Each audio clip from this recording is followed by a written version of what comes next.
Hey, welcome to Toilet Talks again. I guess the third episode got messed up with Billy. He will be on the fourth episode for sure. We might even be filming tonight. I might switch a shirt so you don't know. Crazy shit. Anyways, this is Toilet Talk, and I have a new guest. Someone most of Spokane people know. Earl. They just call him just Earl. Earl, welcome, dude. Thank you. Woo! Here we go. Oh, there are other people here. Thank you. Dude, thanks for...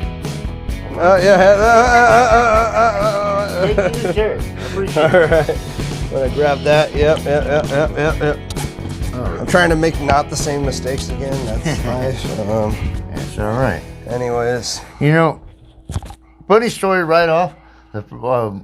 When I first started comedy, a bunch of the comedians invited me out to dinner down at the Satellite.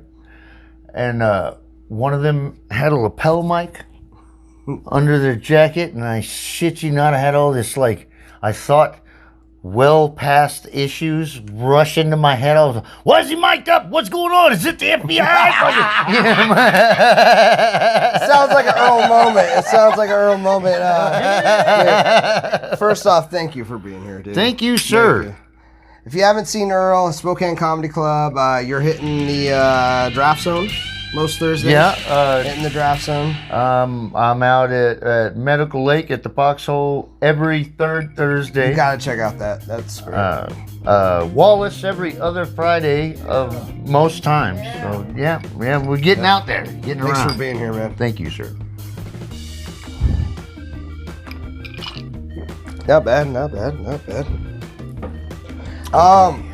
No, man. It's great. I'm curious. I know you may be a little older than me. What got you in your later years, so to say? Not saying you're too old or anything. What got you going with comedy, man? Oh, I'm old and busted. I never thought I would be. That's the problem. But it is a problem. Honestly, when I was always an artist. Draw, pencils, inks, pastels. I'm not that good of a painter.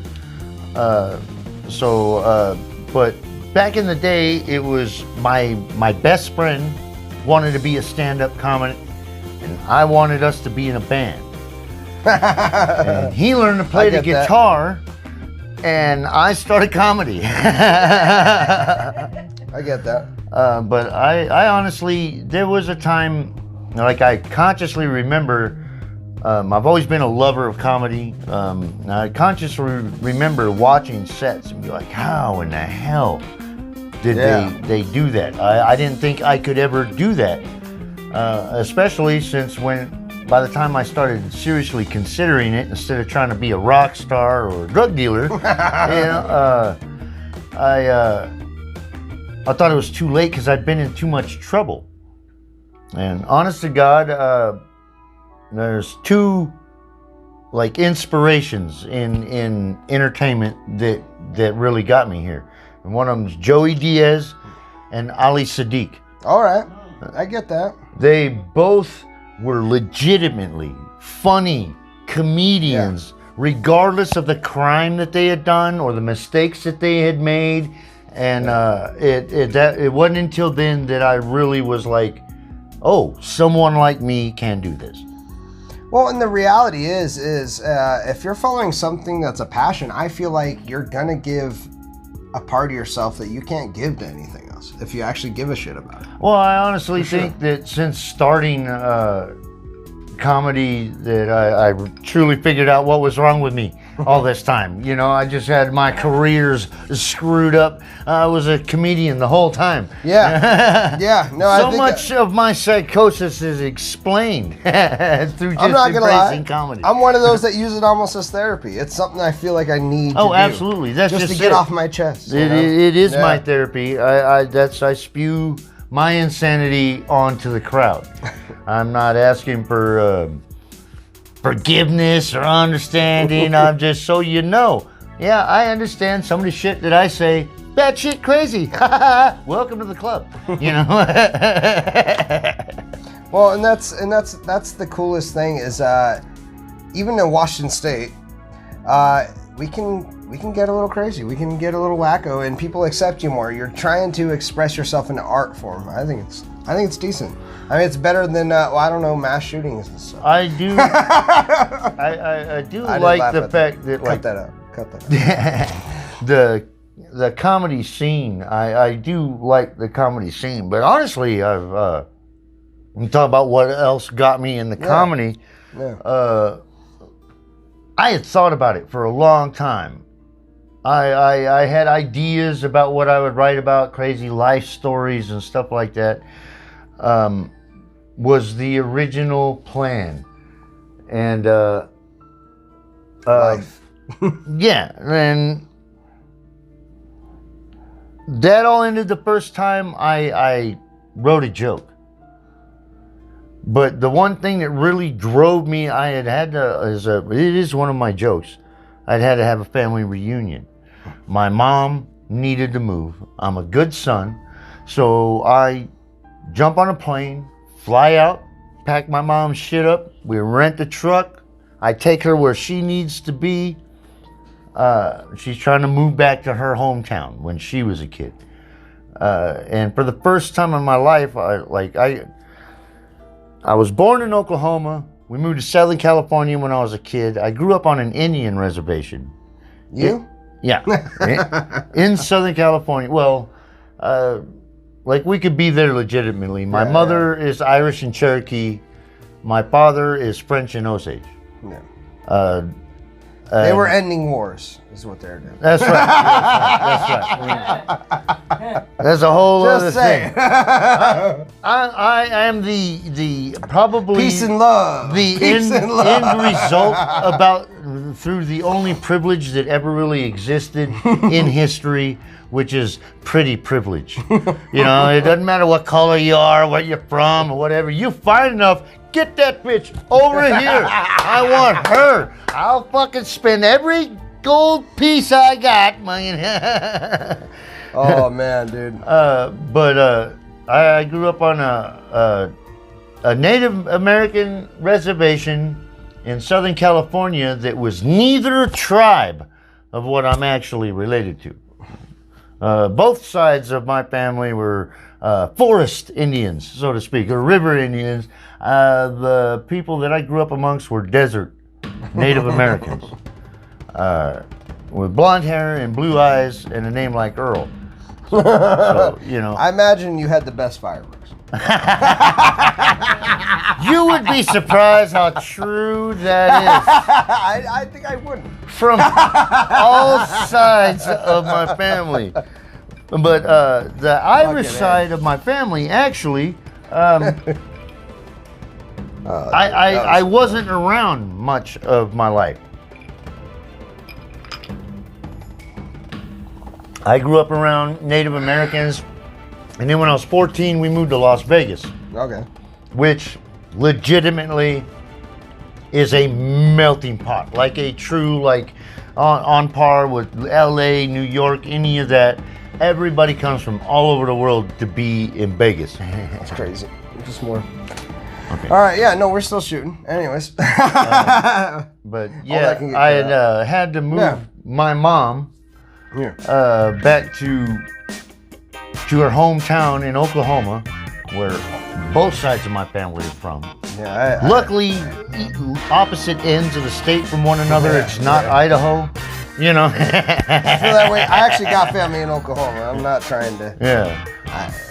No offense. I'm not this. No. Well, I don't know. The majority of the Cherokee and several other Native Americans, including quite a few Osage, ended up in Oklahoma as a result of the end of the Trail of Tears. Well, I was told I was Cherokee my whole life until I grew 23. So I'm really, that's the I'm one pretty thing. Dark skinned. As pale as I am, that's the one solace I do have is I was issued a card from birth. I know, well, you know, I am genetically. I'm not like most of the long-haired, blonde hippie freaks that talk about being part Indian. I literally, it's actually a popular myth that all Europeans were pale.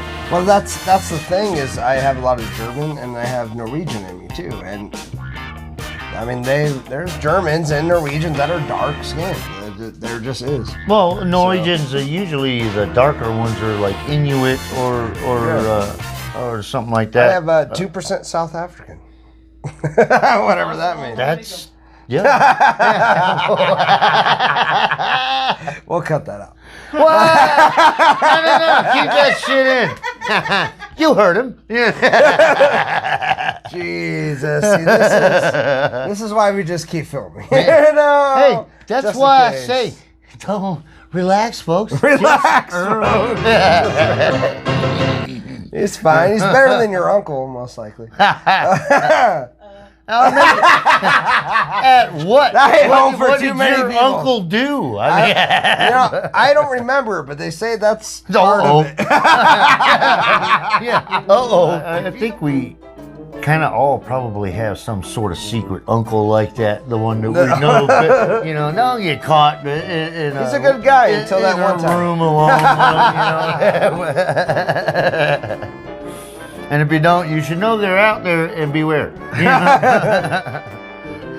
Hollywood. Anyways. But no, I had as far as the story that really brought me to the comedy club when I went back to take my mom back to her hometown. We had this impromptu family reunion because there were a lot of the relatives, aunts, uncles, shit like that had a birthday around the same time as my mom did. So they had this big family reunion to do commemoration of everyone. And it was the Irish side of my family that I was around really in force for the first time ever. And I found myself in a room full of people for the first time in my life with the exact same eye color as I had. And I really was, never been so creeped out before in my life. When the minute I got off the bus from coming home from all of that, I tried to go straight across to the comedy club. And on the way to the comedy club, a wholesome looking black family locked their doors at my approach. So I was like, I gotta get in this fucking door. Let me in the building. I got something to say. That is the essence of everything that really brought me to be a stand-up comedy. You gotta do what you gotta do,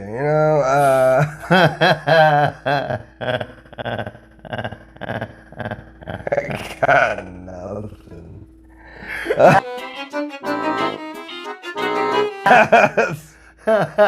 I'm so glad you're here, Earl. I'm glad to be here. Which surprises me. I mean, with all the dreams, being an artist, we were going to do a band. Eventually, evolved into being a comedian and learning. Literally, that's what's wrong with me is I'm a comedian. It is a disease. I started in Spokane. That's kind of weird for me, having moved away from Las Vegas. To start in Spokane was like, what the hell? But I gotta say, I've made friends here. I mean, the club here has never given me shit about one of the crazy things I have said on stage. I'll tell you, man. Or anything like that. I got the taste for it in Portland, and compare Portland to Spokane is not fair. Portland's rough, very rough, very cliquey, very crazy. Spokane has an inviting. Let's see what you can do. Let's invite you. Let's see what's up. Just Earl Comedy, all one word, YouTube. I've got a few videos up right now that you can watch that, I'm trying to share the beginning. Like you get to watch me from when I'm reading on stage to up to this Takes point. A minute, just hit me up. We'll get that going. Thank you, Earl. Thank you, Earl, Appreciate for that. being on Toilet Talk. Thank man. you, This man. is freaking awesome, dude. Yep. Yeah. All right. Till next time. We'll have Billy next time. Really keep on going.